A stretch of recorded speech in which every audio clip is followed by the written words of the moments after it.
इस कहानी की शुरुआत में कपल को दिखाया जाता है जो कि एक रूम के अंदर होता है जो पूरी तरह से सफेद है। दरअसल ये दोनों के दोनों एक एक्सपेरिमेंट का हिस्सा हैं। इन दोनों को यहाँ पर अगले 50 दिनों तक रहना होगा और अगर ये ऐसा कर लेते हैं तो इन्हें इनाम के तौर पर एक अच्छी खासी रकम दी जाएगी। ये दोनों के दोनों इस कमरे में बहुत खुश होते हैं। केट अपने हस्बैंड से कहती है कि जब मुझे इनाम की रकम मिलेगी तो मैं अपने सारे सपनों को पूरा करूंगी। केट का हस्बैंड कहता है कि मैं भी कुछ ऐसा ही करने वाला हूँ। इस रूम में इनकी सुविधा के लिए मनोरंजन के लिए कोई भी साधन नहीं है, सिर्फ सोने के लिए एक बेड होता है। साथ ही यहाँ पर एक स्क्रीन होती है जिसमें टाइप करके कुछ भी खाने के लिए मंगा सकते हैं। साथ ही इसमें रूल्स भी लिखे होते हैं। यहाँ पर एक रेड कलर का बटन भी है जिसको दबाने का मतलब ये होगा कि ये गिव अप कर चुके हैं, यानी कि हार मान चुके हैं। यहाँ एक स्पीकर भी होता है जिससे बिग बॉस की आवाज की तरह इन्हें कभी कभी कमांड दी जाती है। केट और उसके हस्बैंड का पहला दिन पहली रात यहाँ पर बहुत अच्छे से गुजरती है। इन दोनों को पूरा विश्वास है कि ये 50 दिन यहाँ पर आराम से पूरे कर लेंगे। केट के दिमाग में एक सवाल होता है जो वो अपने हस्बैंड से पूछती है कि डॉक्टर इस तरह का एक्सपेरिमेंट क्यों कर रही है। उसका हस्बैंड कहता है कि मुझे इस बात से कोई मतलब नहीं है, उन दोनों को यहाँ पर 50 दिन पूरे करने हैं जिसके बाद हमें $1,000,000 मिलेंगे जिससे हमारी पूरी जिंदगी बदल जाएगी।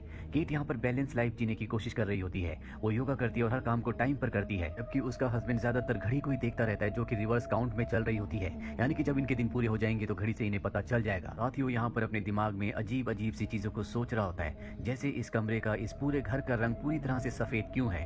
केट उसे समझाने की कोशिश करती है कि तुम्हें इन सब चीजों के बारे में नहीं सोचना चाहिए बल्कि तुम्हें रूटीन में रहना चाहिए, और वो केट की बातों पर ध्यान नहीं देता। दरअसल वो रात को लेट सोता है, इसीलिए उसकी नींद भी पूरी नहीं हो रही होती, जिस वजह से उसका मन धीरे धीरे उदास होना शुरू हो जाता है। केट उसे समझाती और कहती है कि तुम्हें अपनी रूटीन को बदलना होगा। वो उसे रनिंग करने के लिए कहती है। वो उसके कहने पर रनिंग करता है, जिसके बाद ये दोनों डांस करते हैं, बच्चों की तरह खेलते हैं। अब अगले दिन दिखाया जाता है जहाँ पर केट के हस्बैंड को पहली बार उन दोनों के अलावा एक और जिंदा चीज इस कमरे में दिखती है जो कि एक कीड़ा होता है। वो उससे बातें करना शुरू कर देता है। साथ ही वो उसे पीने के लिए दूध भी देना चाहता है क्योंकि उसे पता है कि यहाँ पर खाने के लिए कुछ भी नहीं है। तभी कमरे में आवाज आती है और उसे बताया जाता है कि रूल्स के खिलाफ है, यहाँ पर खाने पीने का सामान सिर्फ तुम दोनों के लिए है, तुम ऐसा नहीं कर सकते।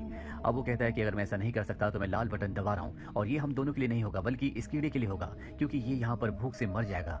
केट उसे समझाने की कोशिश करती है कि तुम्हें ऐसा नहीं करना चाहिए, वो आवाज बार बार हमें रोकने के लिए नहीं आएगी और अगर हमने लाल बटन दबाया तो हम इस गेम को हार जाएंगे। केट का हस्बैंड कीड़े को नीचे रखकर उसे समझाने की कोशिश कर रहा होता है कि हम दोनों के लिए मैं बटन नहीं दबा रहा बल्कि इस कीड़े के लिए दबा रहा हूँ। केट कहती है कि ऐसा मत करना। ये कहकर वो जाने लगती है और तभी गलती से उसका पैर कीड़े के ऊपर आ जाता है जिससे कीड़े की मौत हो जाती है। वो अपने हस्बैंड से कहती है कि मैंने ऐसा जानबूझकर नहीं किया, लेकिन उसका हस्बैंड उस पर विश्वास नहीं करता और कमरे के कोने में जाकर उदास बैठ जाता है। अगले 24 घंटों तक वो इसी तरह बैठा रहता है। दरअसल यहाँ आने से पहले एक रूल बताया गया था कि ये बाहर से 2 चीजों को मंगा सकते हैं जो इनके मुताबिक नहीं आएंगी, लेकिन अगर इन्होंने इस ऑप्शन को चुना तो इन्हें अच्छे खासे पैसे भरने होंगे। और अब केट का हस्बैंड उन दोनों ऑप्शंस में से एक ऑप्शन को, यानी कि एक चीज को मंगवाना चाहता है। वो ऐसा करता है जिसके बाद उसे एक हरे रंग का मार्कर मिलता है। इससे उसे बिल्कुल समझ नहीं आता कि उसे क्या करना चाहिए। इसके बदले उसके $1,00,000 कट चुके हैं और अब उस हरे रंग के मार्कर से वो दीवारों पर अलग अलग तरह के स्केचेस बनाना शुरू कर देता है। केट कहती है कि तुम मेरा स्केच बनाओ और वो उसका स्केच बनाना शुरू करता है, लेकिन केट जल्दी बोर हो जाती है और उठकर उस जगह से चली जाती है। पर केट का हस्बैंड तब तक स्केचेस यानी कि दीवारों पर चित्र बनाता रहता है जब तक उसका मार्कर पूरी तरह से खत्म नहीं हो जाता। कुछ देर बाद केट अपने हस्बैंड के पास जाती है और कहती है कि कभी कभी शायद मेरा बर्ताव अच्छा नहीं होता, इसके लिए मुझे माफ कर दो।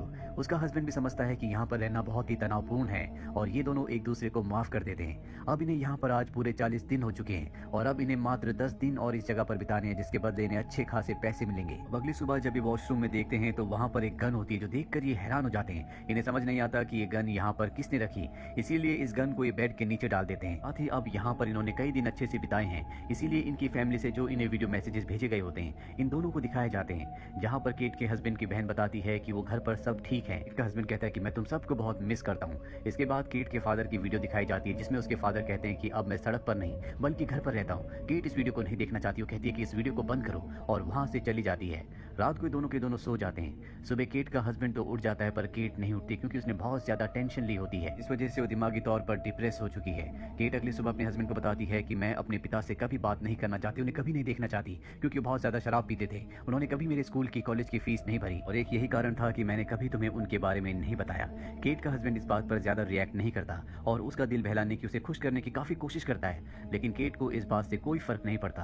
केट का हस्बैंड कहता है कि अब भी हमारे पास एक चॉइस है, क्यों ना हम एक नई चीज मंगाएं जिससे कुछ दिन और गुजर जाएंगे और वैसे भी अब हमारे दिन यहाँ पर पूरे होने वाले हैं। केट कहती है कि ऐसा मत करना, पहले भी तुम पैसे बर्बाद कर चुके हो और मैं नहीं चाहती कि हम और भी पैसे बर्बाद करें। ये सुनकर केट का हस्बैंड उदास हो जाता है, पर कुछ देर बाद केट उसके पास जाती है और कहती है कि तुम दूसरे ऑप्शन को इस्तेमाल कर सकते हो।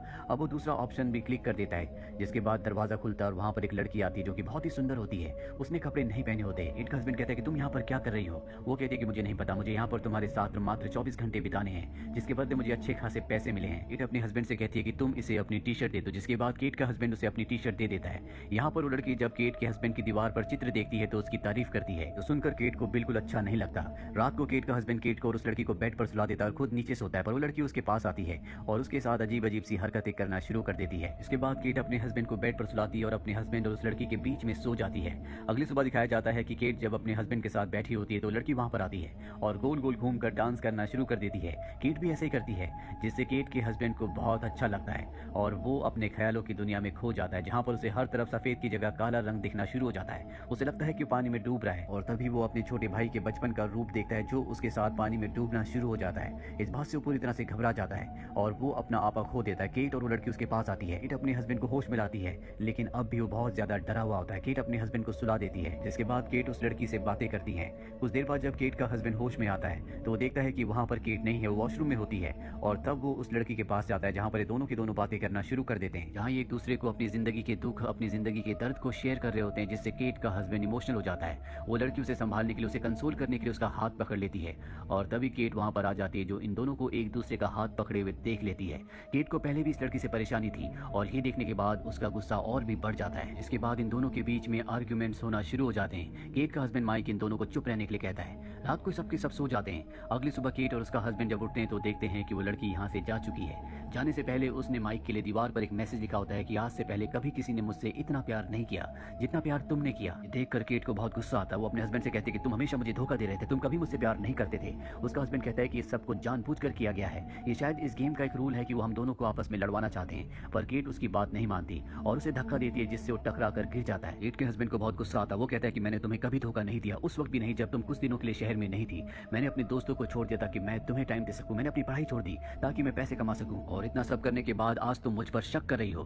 केट को एहसास होता है कि उसने गलत किया। वो अपने हस्बैंड से माफी मांगती है, लेकिन तभी वो नीचे गिर जाता है। कहता है कि मेरी तबीयत खराब हो रही है, मुझे डॉक्टर की जरूरत है, लेकिन वो रेड बटन नहीं दबा सकती। अगर उसने ऐसा किया तो ये दोनों गेम से बाहर हो जाएंगे, इस गेम को हार जाएंगे। केट अपने हस्बैंड को पीने के लिए दूध देती है और उसे बताती है कि इस कमरे में, इस पूरे घर में मेडिकल की कोई भी फैसिलिटी नहीं है। केट का हस्बैंड कहता है कि क्या होता अगर मुझे और ज्यादा चोट लग जाती, शायद तो मुझे मरने के लिए छोड़ देती। मुझे ऐसा पैसा नहीं चाहिए और अब मैं इस कमरे में एक पल भी नहीं रुकूंगा।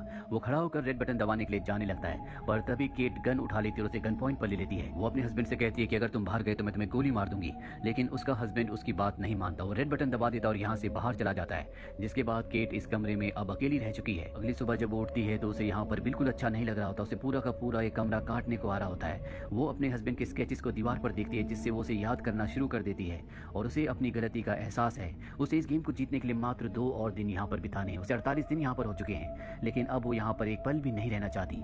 वो लाल बटन दबाती है और यहाँ से बाहर निकल जाती है। इसके कुछ महीनों बाद दिखाया जाता है कि केट का हस्बैंड रनिंग करता हुआ केट के घर के आगे से गुजरता है, जहाँ वो केट को देखता है। दरअसल उस कमरे से निकलने के बाद ये आज पहली बार मिले हैं। ये दोनों के दोनों वॉक करते हुए खाना खाने के लिए निकल पड़ते हैं, जहाँ पर केट का हस्बैंड केट से पूछता है क्या तुमने उस टास्क को पूरा किया। केट उसकी बात का जवाब नहीं देती। वो बस ये कहती है कि मैंने तुम्हारे साथ वहाँ पर अच्छा बर्ताव नहीं किया था, इसके लिए मैं तुमसे माफी चाहती हूँ। दरअसल इतने दिन उस घर में रहने के बाद इन दोनों को समझ में आ गया कि पैसा, लालच इन दोनों की जिंदगी में कभी खुशियां नहीं ला सकता। इन दोनों का प्यार और एक दूसरे के लिए जो विश्वास है वही इन्हें खुश रख सकता है, और अब ये अपनी जिंदगी को एक बार फिर से शुरू करना चाहते हैं। इसके बाद हमें उस कमरे के बाहर एक बोर्ड दिखाया जाता है, जहाँ पर इन दोनों ने कई दिन बिताए थे। वो रूम ऐसे शख्स ने बनाया था जिसे कोई नहीं जानता, यानी कि वो एक अज्ञात इंसान है जो पैसों का लालच देकर लोगों को, कपल को इस रूम के अंदर भेजता था ताकि अकेलेपन में उनके अंदर का जो असली इंसान है वो बाहर आ जाए, वो एक दूसरे को समझे, जिंदगी को समझे। कहानी के अंत में दिखाया जाता है कि एक बार फिर से उसी सफेद रूम के अंदर एक और कपल आया है, जिसे यहाँ पर अगले 50 दिन बिताने होंगे, जैसे केट और उसके हस्बैंड को बिताने थे। ये दोनों भी उसी तरह से खुश होते हैं जैसे केट और उसका हस्बैंड यहाँ पर पहली बार आने के बाद थे, क्योंकि उन्हें ऐसा लग रहा था कि 50 दिन वो यहाँ पर बहुत आराम से बिता देंगे। और सवाल ये है कि क्या ये दोनों के दोनों यहाँ पर 50 दिन बिता सकते हैं या नहीं। और इसी सवाल के साथ ये फिल्म, ये कहानी यहीं पर खत्म हो जाती है। उम्मीद करते हैं कि ये कहानी आपको पसंद